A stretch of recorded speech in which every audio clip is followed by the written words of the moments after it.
नमस्कार दोस्तों, स्वागत है आप सभी का आपके अपने चैनल डिजिटल मशीनिस्ट में। दोस्तों देखिए, सीबीटी एग्ज़ाम जो है बहुत ही पास में आ रही है, इसलिए आपको जो है ज़्यादा से ज़्यादा मन लगाकर पढ़ाई पर करनी होगी, तभी जाके आप जो है एग्ज़ाम में टॉपर बन सकते हैं। दोस्तों यहाँ पर हम पूरी कोशिश कर रहे हैं कि आपको जो है एग्ज़ाम से पहले सभी यह जो नियमित के क्वेश्चन है आपको मिल जाए। तो चलिए आज की इस वीडियो को बिना किसी देरी के शुरू करते हैं। What is the expansion of MSME? MSME का विस्तार क्या है? Micro small and medium enterprises, ministry of small and medium enterprises, ministry of small and micro enterprises, micro small and model enterprises. यहाँ पर इसका सही आंसर क्या है, यानी एमएसएमई का जो फुल फॉर्म है वह क्या है? तो वह है option number A, micro small and medium enterprises. देखिए क्वेश्चन नंबर 22 क्या कह रहा है? Stand up India support entrepreneurship among and communities. Stand up India ऐसी कौन सी दो चीज़ें हैं उन समुदायों के बीच उद्यमिता का समर्थन करता है? महिला और एससी एसटी समुदाय, अल्पसंख्यक एससी और एसटी समुदाय, या सीनियर सिटीजन और अनुसूचित जाति अनुसूचित जमाती, या वरिष्ठ नागरिक और महिला समुदाय। तो यहाँ पर जो स्टैंड अप इंडिया है वह किसे उद्यमिता का सपोर्ट करता है? तो यहाँ पर इसका जो करेक्ट आंसर है वह है option number A, women and SC ST communities. महिला और एससी एसटी के जो भी समुदाय है उनको यहाँ पर वह क्या करता है? उद्यमिता का समर्थन करता है। How much bank loan the stand up India scheme offer for setting up a new enterprises outside of the farming sector। कृषि क्षेत्र के बाहर नए उद्यम स्थापित करने के लिए द स्टैंड अप इंडिया योजनाएं कितना बैंक ऋण प्रदान करती है? 50 लाख से 1 करोड़, 10 लाख से 1 लाख, 1 लाख से 10 लाख, या 10 लाख से 1 करोड़। तो यहाँ पर वह जो बैंक है वह कितना ऋण यानी लोन हमें देती है वह योजना के अंतर्गत? तो बैंक का जो लोन देती है वह है 10 लाख से 50 लाख के बीच में आपको जो है उस योजना के अंतर्गत लोन मिल जाता है। एमएसएमई इनकरेज यानी एमएसएमई को प्रोत्साहित करता है। किसको प्रोत्साहित करता है? उद्यमिता, रोजगार और आजीविका के अवसर को, देश में जनसंख्या को, स्कूल शिक्षा को, उपरोक्त में से कोई नहीं। तो एमएसएमई किसको प्रोत्साहित करता है? तो यहाँ पर देखिए एमएसएमई जो है यहाँ पर उद्यमिता, रोजगार और आजीविका के अवसर को जो है यहाँ पर प्रोत्साहित करता है। Which is the good method to interact with customer for survey? सर्वेक्षण के लिए ग्राहक के साथ बातचीत करने का सबसे अच्छा तरीका कौन सा है? देखिए आप क्या कर रहे हैं, आपको एक सर्वे करना है और आपको क्या करना है, ग्राहकों से मिलना है। उनसे बातचीत करते समय कौन सा अच्छा तरीका है यह हमें यहाँ पर पूछा गया है। चलिए ऑप्शन देख लेते हैं। उन प्रश्नों के साथ तैयार रहे जो आप पूछना चाहते हैं। विश्वसनीय डेटा प्राप्त करने के लिए कम से कम 20 लोगों से बात करें। विनम्रता से और गहराई से बोले, उपरोक्त सभी। तो यहाँ पर इसका सही आंसर क्या होगा? Option number D, all of the above. यानी अगर आपको सर्वेक्षण के लिए ग्राहक से बातचीत करना है तो किन बातों का ध्यान रखना होगा? सबसे पहला कौन सा है? उन प्रश्नों के साथ तैयार रहे जो आप पूछना चाहते हैं। यानी जिस भी बात का आपको सर्वे करना है, जो भी चीज़ जान लेनी है, उसको क्या करना है, आपके जो है क्वेश्चन यानी प्रश्न तैयार रहने चाहिए। विश्वसनीय डेटा प्राप्त करने के लिए कम से कम 20 लोगों से आपको क्या करना होगा, बात करना होगा, तभी जो है आपको जो भी आपने क्वेश्चन पूछे हैं उसका आंसर मिलेगा। तीसरा क्या है? विनम्रता और गहराई से बोले। देखिए अगर आपको किसी भी, ये तो क्वेश्चन का छोड़ दीजिए, दैनंदिन जीवन में भी आपको अगर किसी से कुछ इन्फॉर्मेशन चाहिए, कुछ माहिती चाहिए या कुछ और आपका काम है, तो आपको कैसे करना चाहिए, विनम्रता और गहराई से बोलना चाहिए। जब आपके अंदर विनम्रता आती है, आपकी वाणी जो है विनम्र हो जाती है, तब आपका जो है 90% काम वहीं पर हो जाता है। यह भी आपको ध्यान रखना होगा।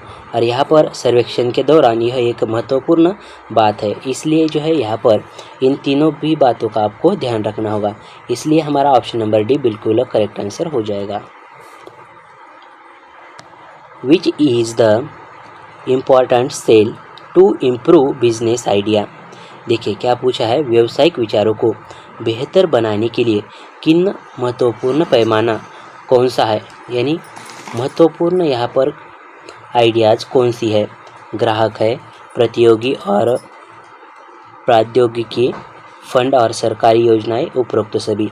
देखिए व्यावसायिक विचारों को बेहतर बनाने के लिए कौन से आइडिया या कौन सा यहाँ पर ऑप्शन सही होगा, तो देखिए यहाँ पर जो ऑप्शन सही है ऑप्शन नंबर डी, यानी ऑल ऑफ अबव। यहाँ पर ग्राहक का भी आपको सोचना होगा, प्रतियोगी और प्रौद्योगिकी के बारे में सोचना होगा, यानी टेक्नोलॉजी और कॉम्पिटिटर दोनों के बारे में सोचना होगा। आपके पास फंड कितना है और गवर्नमेंट की कौन सी स्कीम यानी योजनाएं हैं, यह भी आपको ध्यान में रखना होगा। The full form of NIC, NIC का पूर्ण रूप क्या है, net interest cost, national institute of corporation, neat interest concern, news interest communication. तो यहाँ पर NIC का जो यहाँ पर फुल फॉर्म है वह क्या है, तो उसका जो फुल फॉर्म है वह है option number C, need interest और कंसर्न। यहाँ पर हमारा ऑप्शन नंबर सी बिल्कुल करेक्ट आंसर हो जाएगा। What is the full form of UVP, the UVP का पूर्ण रूप क्या है, देखिए utility value product, equal value proportion, under value price, equal value price.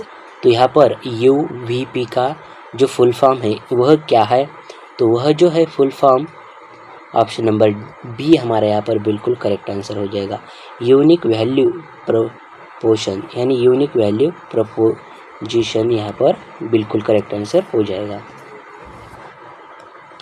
Feedback means, यानी फीडबैक का अर्थ क्या है, देखिए सुधार के लिए एक सुझाव, चीज़ें लोगों को विचार के बारे में पसंद करती है, चीज़ें लोगों को विचार के बारे में पसंद नहीं है, उपरोक्त सभी। यानी ये एक फीडबैक क्या है, देखिए फीडबैक जो है यहाँ पर ऑप्शन उपरोक्त सभी आता है। फीडबैक किसके लिए दिया जाता है, सुधार के लिए एक सुझाव, यानी आपके अंदर आप कोई परफॉर्मेंस किया है उसके बारे में अगर हम कुछ प्रतिक्रिया देते हैं तो उसे क्या कहते हैं, फीडबैक, यानी एक अच्छा सुझाव आपको मिल जाएगा। दूसरा कौन सा है, चीज़ें लोगों को विचार के बारे में पसंद करती है, और तीसरा क्या है, चीज़ें लोगों के विचार के बारे में पसंद नहीं है। तो यहाँ पर ऑप्शन नंबर डी हमारा बिल्कुल करेक्ट आंसर हो जाएगा। What does yes in smart stand for, smart में यस का अर्थ क्या है, स्पेसिफिक, सक्सेस, स्ट्रेंथ और स्मार्ट। तो यहाँ पर यस का अर्थ क्या है, तो यस का अर्थ है option number A, specific. What does M in smart stand for, smart में यम का अर्थ क्या है, money, half, management, measurable, market. तो यहाँ पर स्मार्ट में यहाँ पर यम का अर्थ क्या है, तो देखिए हिंदी में थोड़ा सा यहाँ पर एक वर्ड आगे पीछे हो गया है, तो इसका भी आपको ध्यान रखना होगा। तो यहाँ पर जो स्मार्ट है उसमें यम का महत्व, यानी यम का मीनिंग क्या है, तो यम का जो मीनिंग है वह है ऑप्शन नंबर सी, मेजरेबल। दोस्तों देखिए यहाँ पर यह जो वीडियो है आपको पसंद आ रहा है तो इस वीडियो को एक लाइक और चैनल को सब्सक्राइब करना बिल्कुल भी ना भूलें। व्हाट डज ये इन स्मार्ट, देखिए स्मार्ट जो है इसमें यहाँ पर ये का स्टैंड फॉर पूछा गया है। स्मार्ट में ये का क्या अर्थ है? एक्शन है, अचीवमेंट है, एम्बिशन है या अवेयरनेस है। देखिए, एक्शन यानी क्या? कृति, अचीवमेंट यानी पा लेना, या एम्बिशन यानी महत्वाकांक्षा, और अवेयरनेस यानी जागरूकता। तो यहाँ पर ये का अर्थ क्या है? तो ये का जो अर्थ है वह है option number B, achievement. Smart में ये का क्या अर्थ है? अचीवमेंट। उसी तरीके से यहाँ पर आर का भी अर्थ पूछा गया है। रियलिस्टिक है, रिटेल है, रिसाइकल है या रिस्पॉन्सिबिलिटी यानी जिम्मेदारियाँ हैं। तो यहाँ पर आर का जो अर्थ है स्मार्ट में, तो आर का अर्थ क्या है? तो आर का अर्थ है ऑप्शन नंबर ये, यह रियलिस्टिक है। क्या है? रियलिस्टिक। यहाँ पर देखिए आखिरी जो टी है इसका अर्थ यहाँ पर पूछा गया है। थ्रेट है, ट्रस्ट है, टैलेंट है। तो टी का अर्थ क्या है? देखिए यहाँ पर टी का जो अर्थ है वह है ऑप्शन नंबर बी, टाइमली। क्या है? टाइमली। दोस्तों, इसके पहले हमने यहाँ पर एक ऐसा ही क्वेश्चन देखा था, SWOT, SOWT। तो उसमें क्या था? सपोर्ट, अपॉर्चुनिटी, विनर, और टी का क्या है? थ्रेट। तो यहाँ पर आप जो है थोड़ा सा गलती खा सकते हैं, इसलिए मैं आपको याद दिला रहा हूँ कि यहाँ पर जो है यह जो टी है यह स्मार्ट का टी है, यह शॉर्ट का टी नहीं। इसलिए यहाँ पर टाइमली यह हमारा करेक्ट आंसर हो जाएगा और आपका कन्फ्यूजन भी दूर हो गया होगा। चलिए नेक्स्ट क्वेश्चन देखते हैं। क्वेश्चन को ध्यान से समझिए। जब तक क्वेश्चन को ध्यान से नहीं समझेंगे आपको जो है इसका सही आंसर देने में जो है आसानी नहीं होगी। द 4 P's of a good sell pitch are promise, picture, pitch and. एक अच्छी बिक्री पिच के 4 P है, प्रॉमिस है, पिक्चर है और प्रोडक्ट है, प्रूफ है, प्राइस है या पब्लिक है। तो चौथा ऑप्शन क्या आएगा? तो चौथा जो ऑप्शन है वह है प्रूफ। आपके जो बिक्री है यानी आपको अच्छा बेचना है तो क्या करना होगा? प्रॉमिस। आपको जो है यहाँ पर पिक्चर भी दिखाना होगा और प्रूफ भी करना होगा इसे, तब जाके जो है आपका जो है यह है आपका जो क्या बोलते हैं उसको, उत्पादन है, आपका जो प्रोडक्ट है वह अच्छे से बिक जाएगा। Showing the customer that you product actually works and does what it say is called in a sale pitch. ग्राहक को यह दिखाना कि आप उत्पाद वास्तव में काम करता है। आपका जो उत्पाद है, आपका जो वस्तु है वह वास्तव में क्या करता है? काम करता है और जो कहता है वह करता है। बिक्री पिच में कहलाता है पिक्चर, पाउडर, प्रोडक्ट या प्रूफ। तो बिक्री पिच में क्या कहलाता है यह? तो यह कहलाता है प्रूफ यानी सबूत। देखिए, आपका जो उत्पाद है ग्राहक को यह दिखाना होता है कि आपका उत्पाद यानी आपकी जो वस्तु है वह वास्तव में काम करती है और जो हमने वस्तु के बारे में बोला है वह 100% वैसी ही काम करती है। वह बिक्री की जो है यहाँ पर प्रूफ देना यह भी कहलाता है। इसलिए क्या होता है, ग्राहक का जो बिलीव है वह और ज़्यादा बढ़ जाता है। Your final selling statement one that will ensure the sale is called. वह जो बिक्री सुनिश्चित करेगा आपका अंतिम विक्रय वितरण उसे कहा जाता है प्रोडक्ट, पिच, पिक्चर या प्रूफ। तो यहाँ पर क्या पूछा है? वह जो बिक्री सुनिश्चित करेगा आपका अंतिम विक्रय वितरण क्या कहा जाएगा? तो वह कहा जाएगा पिच। क्या कहा जाएगा? पिच कहा जाएगा।